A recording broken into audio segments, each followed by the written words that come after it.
Welcome to Vedavyasa academy. Dear friends, గత కొద్ది రోజులుగా లేదా వారాలుగా మనం చూస్తే బంగారం మరియు వెండి ధరలు ఒక రోలర్ కోస్టర్ రైడ్లా మారిపోతున్నాయి. ఉదయం ఒక రేటు, సాయంత్రం భారీగా మారిపోతుంది. ఎప్పుడూ లేని విధంగా సిల్వర్ సరికొత్త రికార్డులను సృష్టిస్తుంటే బంగారం కూడా ఆకాశాన్ని తాకుతుంది. అసలు మార్కెట్లో ఏం జరుగుతుంది? ఇది సడన్ ఫ్లక్చువేషన్స్కి అసలు కారణం ఏంటి?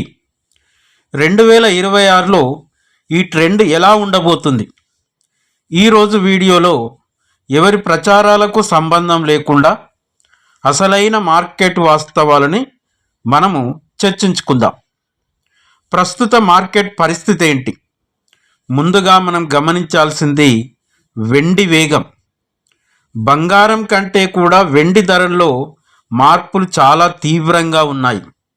దీనికి కారణం వెండిని కేవలం ఆభరణంగానే కాకుండా ఇండస్ట్రీలో, అంటే ఎలక్ట్రిక్ బ్యాటరీలు, సోలార్ ప్యానెల్స్లో ఎక్కువగా వాడుతున్నారు.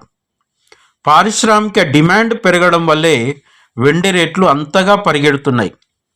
ఇక బంగారం విషయానికి వస్తే ఇది ఎప్పటిలాగే సేఫ్ హెవెన్గా తన స్థానాన్ని నిలబెట్టుకుంటుంది. ధరలు పెరగడానికి 3 ప్రధాన కారణాలు ఉన్నాయి. ధరలు ఎందుకు ఊగిసలాడుతున్నాయి? దీనికి అంతర్జాతీయంగా 3 ప్రధాన కారణాలు ఉన్నాయి.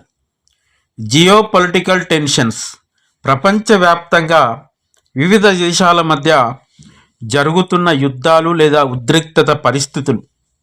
ఎప్పుడైతే దేశాల మధ్య గొడవలు మొదలవుతాయో ఇన్వెస్టర్లు స్టాక్ మార్కెట్ నుంచి డబ్బులు తీసి సురక్షితమైన బంగారంలో పెడతారు.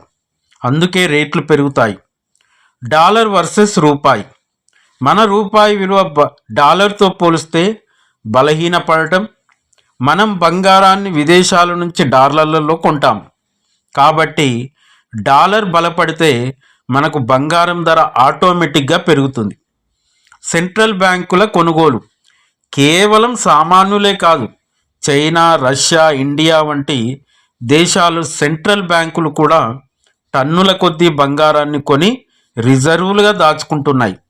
డిమాండ్ పెరగడానికి ఇది ఒక పెద్ద కారణం. సో ఇప్పుడు కొనాలా వద్దా? అసలు ప్రశ్న. ఈ రేట్లలో మనం కొనచ్చా? మీరు గమనించాల్సింది ఏంటంటే మార్కెట్ ఎప్పుడు ఒకేలా పైకి వెళ్ళదు. కరెక్షన్ అనేది ఖచ్చితంగా వస్తుంది.